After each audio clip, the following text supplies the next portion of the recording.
चलिए, हम लोग वाक्य के विषय में कल जाने थे।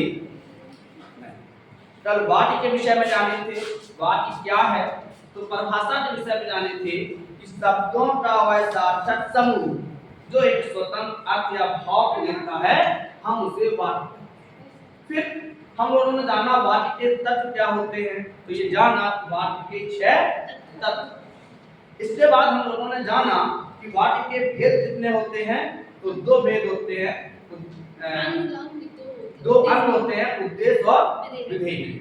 इसके बाद हम लोगों ने जाना कि वाक्य के भेद कितने होते हैं, तो 2 होते हैं, रचना के आधार पे और अर्थ के आधार। ये हम लोगों ने कल पिछली क्लास में जाना। आज हम लोग जानेंगे रचना के आधार पर वाक्य के भेद। रचना के आधार पर वाक्य के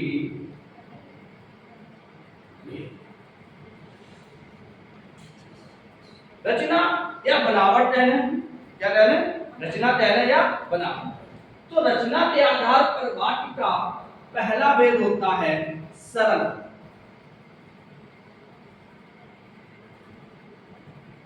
कौन सा? सरल। रचना के आधार पर देखा जाए तो दूसरा वाक्य होता है संयुक्त वाक्य, और तीसरा कौन सा होता है? मिश्रित वाक्य या मिश्र वाक्य। तो ये 3 है। रचना के आधार पर वाक्य के कितने भेद हैं? 3। और यदि ये प्रश्न आ जाए कि रचना के आधार पर शब्द के कितने भेद हैं, तो वो भी 3 हैं, रूढ़, यौगिक और यौगिक। और वाक्य आ जाए तो वाक्य के भी 3 भेद हैं, सरल वाक्य, संयुक्त वाक्य और मिश्रित वाक्य। आज सबसे पहले हम लोग जानेंगे सरल वाक्य किसे कहते हैं। सरल वाक्य क्या है? सरल माने होता है सीधा सीधा। सरल वाक्य क्या है कि जहां जिस वाक्य में एक उद्देश्य हो, जिस वाक्य में एक उद्देश्य हो और एक विधेय,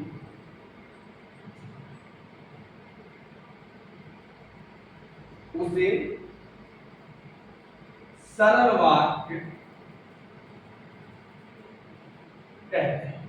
जिस वाक्य में एक उद्देश्य हो और एक विधेय हो, उसे सरल वाक्य कहते हैं। सरल वाक्य में क्या होता है कि जो उद्देश्य होता है वह प्रमुख होता है और उद्देश्य के अनुसार ही विधेय होता है। बात को कोई साधारण तरीके से कहना, जैसे हम कह दें राम घर, राम घर। तो अब कौन घर जाता है? राम। किसके विषय में कहा जा रहा है? राम के विषय में। तो यहाँ राम प्रमुख है और राम के अनुसार ही क्रिया है। ऐसा तो नहीं लिखा है कि राम घर जाती है, जाता है। तो जो उद्देश्य का लिंग वचन कारक होगा, उसी के अनुसार विधेय होता है, क्रिया होती है। उसी के अनुसार उद्देश्य के अनुसार ही विधेय होता है। तो जाना क्या हो गया? विधेय। आंधी आई, आंधी आई क्या है? सरल वाक्य है। आंधी उद्देश्य हो गया और आना विधेय हो गया। हमने पढ़ा, हम क्या हो गया? उद्देश्य हो गया, करना क्या हो गया? विधेय हो गया। सरल शब्दों में कह लें तो हालांकि ये परिभाषा थोड़ी सी वैसी लगेगी कि जिस वाक्य में उद्देश्य अर्थात कर्ता, विधेय अर्थात क्रिया की प्रधानता होती है, उसे हम सरल वाक्य। यानी एक ही उद्देश्य। अब हम बात करें कि राम हंसता, खेलता, गाता, चलता, फिरता, साइकिल से घर जाता। अब आप बोले सर एक क्रिया तो इसमें तमाम क्रिया है। मुख्य क्रिया क्या है? उद्देश्य का काम क्या है? जाना। उद्देश्य का काम क्या है? जाना। राम क्या करता है? जब हम निकलेगा जाता है। कौन जाता है? लिखेगा राम जाता है। बीच में अगर कोई पूछ दे कैसे जाता है, तो हम लोग कहेंगे भाई हंसता, खेलता, कूदता, गाता, रोता, साइकिल से, ये तो है। तो ये उद्देश्य का विस्तारित रूप, ये उद्देश्य का क्या होगा? विस्तारित रूप होगा। तो जिस बात में एक उद्देश्य हो और एक विधेय हो, उसे सरल बात कहते हैं। जैसे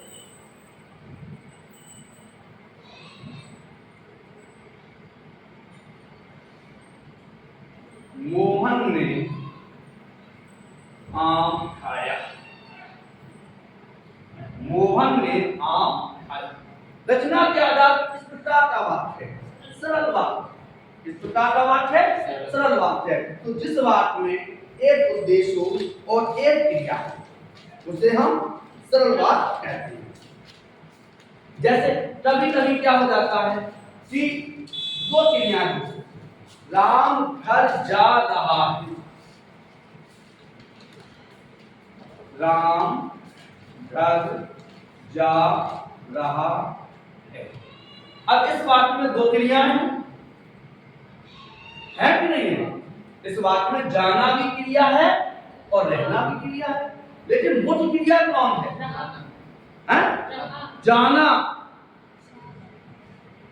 मुख्य क्रिया क्या है कि राम क्या कर रहा है? तो जा रहा है।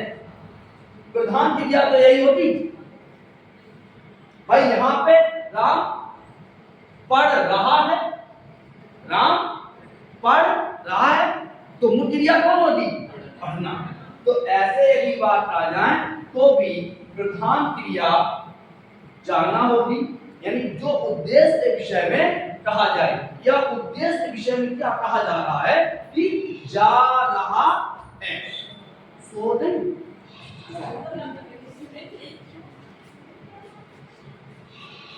तो ये समझ में आया? अब चलते हैं। तो सरल वाक्य इसे कहते हैं जिस वाक्य में एक उद्देश्य हो, एक विधेय हो तथा विधेय उद्देश्य के लिंग वचन का के अनुसार होता है, उसे हम सरल वाक्य कहते हैं। दूसरा आता है संयुक्त। कौन सा?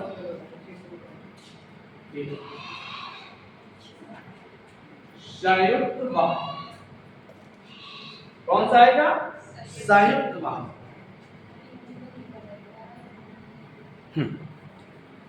तो संयुक्त वाक्य क्या है? दूसरा जो भेद है संयुक्त वाक्य। संयुक्त का मतलब होता है दो बातों से मिलकर दो बात आपस में जुड़ती हैं, तो उसे संयुक्त वाक्य। सही है? तो इसकी परिभाषा होगी जब दो या दो से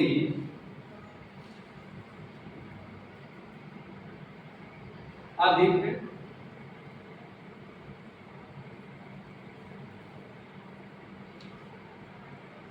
सरल वाक्य, जब दो या दो से अधिक सरल वाक्य किसी समुच्चय बोधक अव्यय, समुच्चय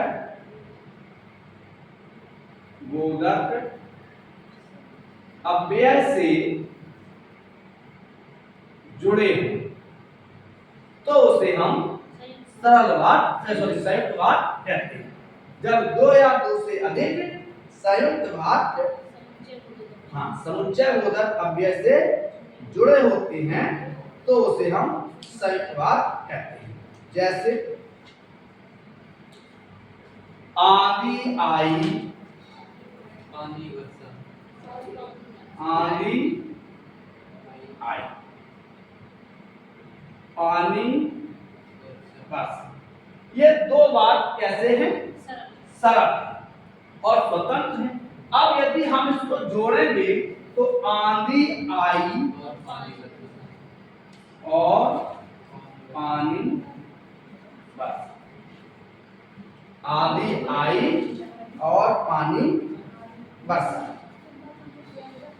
सही है? राधा पढ़ती है, मोहन गाता है, तो राधा पढ़ती है और मोहन गाता है।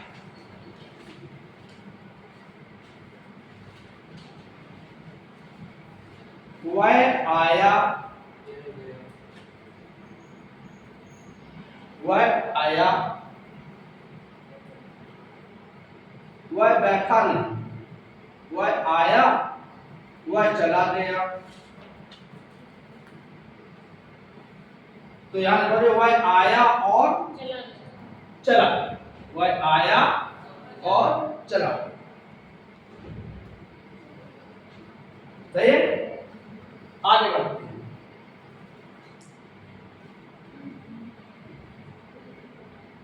मैं नहाने वाला था, मैं नहाने वाला था, लाइट चली गई। अब दो बात हो गई, मैं नहाने वाला था, लाइट चली गई, दोनों स्वतंत्र बात है। अब से संयुक्त कैसे जोड़ोगे, संयुक्त कैसे करोगे? मैं नहाने वाला था लेकिन लाइट चली गई, तो कैसे है? और लाइट भी चली गई लेकिन लाइट चली गई। मैं जाने वाला था किंतु रुक गया, मैं जाने वाला था किंतु रुक गया। मैं स्टेशन पहुंचा, मैं जाने वाला था वैसे ही ट्रेन चली गई। हाँ, मैं जाने वाला था वैसे ही ट्रेन चली गई।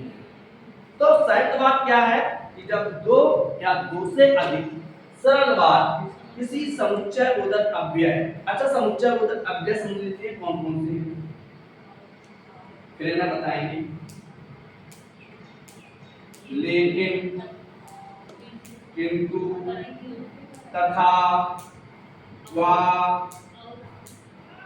और ताकि, और,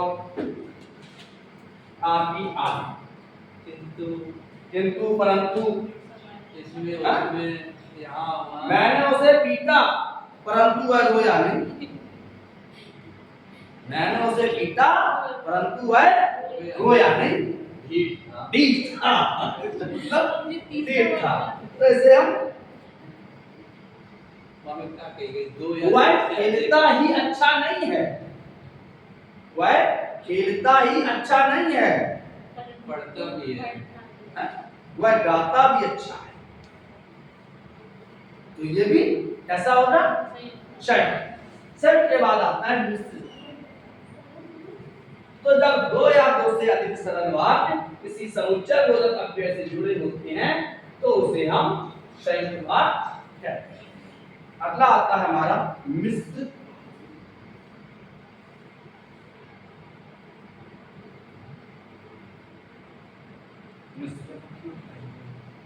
जब एक उपवाक्य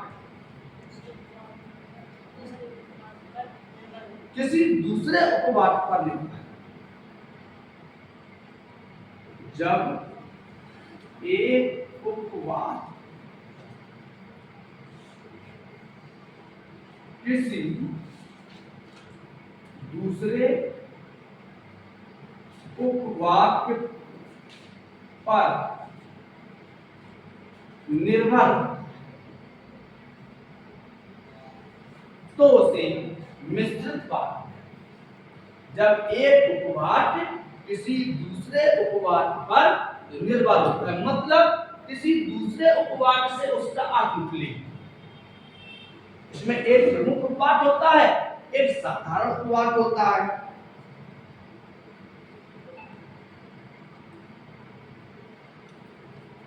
सही है? जब एक उपवाक्य किसी दूसरे उपवाक्य पर, अब इन्हें कहेंगे कैसे? एक कहेंगे हम मुठ उपवाक्य। कौन सा? मुठ उपवाक्य। दूसरा कहेंगे साधारण या गौड़ उपवाक्य। मुठ या प्रधान उपवाक्य, साधारण, गौड़ या अप्रधान उपवाक्य। सही है? जैसे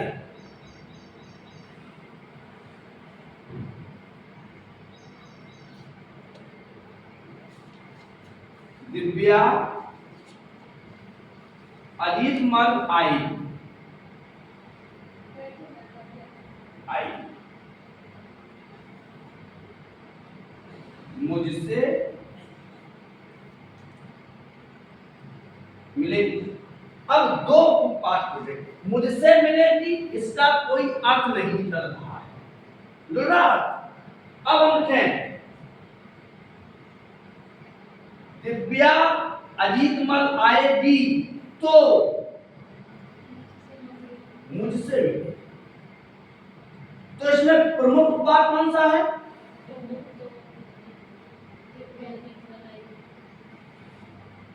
गीता दिल्ली जाएगी ताजमहल देखेगी। हालांकि दिल्ली में ताजमहल है नहीं है, दिल्ली में ये तो बात है, ये तो बात है। चलो लाल किला बताइए। अभी तक पता नहीं पहुंच गीता तो पता नहीं है पहुंच गई। गीता दिल्ली जाएगी तो लाल किला देखना है।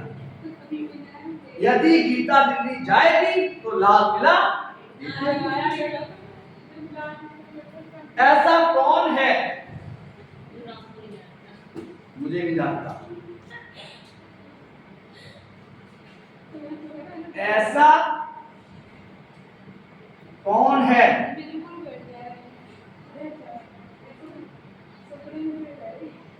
मुझे ना जानता। ऐसा कौन है जो मुझे, ऐसा कौन है जो मुझे न जानता हो? ये कैसा है? मिश्रित उपवाद। कैसा है? मिश्रित उपवाद।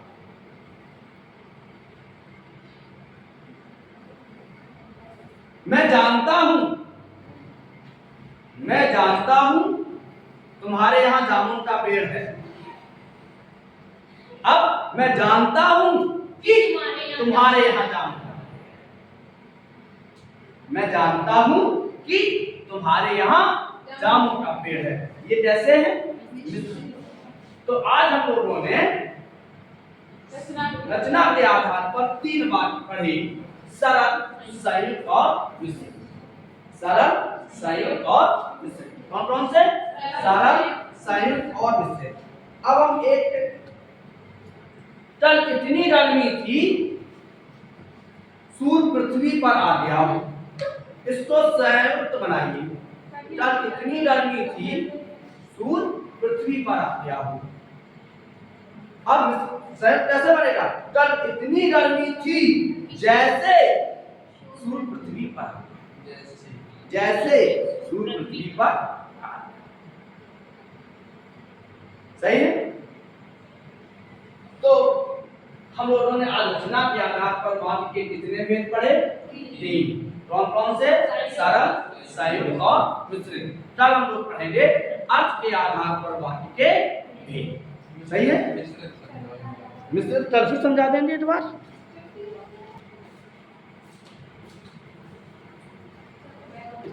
मिश्रित उपवाद की पहचान होती है। मिश्रित उपवाद की एक पहचान होती है। आप देखिए, जो बात, ये तो परिभाषा समझ में आ गई है। अब पहचान क्या है? यदि कोई बात जो क्योंकि, तथापि, यद्यपि, जो क्योंकि, तथापि, यद्यपि, अगर, मगर, अगर, जैसा, ऐसा आदि से जुड़ा, वह चोर था इसलिए पकड़ा गया, संयुक्त हो जाएगा। वह पकड़ा गया क्योंकि चोर, वह चोर था इसलिए पकड़ा गया। कौन सा हो गया? संयुक्त। वह पकड़ा गया क्योंकि चोर, वह पकड़ा गया क्योंकि चोर।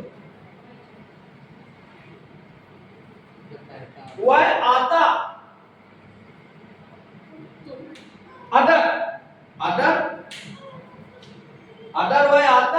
तो मुझसे मिलता। तो इसमें मुख्य वाक्य क्या है? मुझसे मिलता। उपवाद कौन सा हो जाएगा? अधिक। अब समझाया?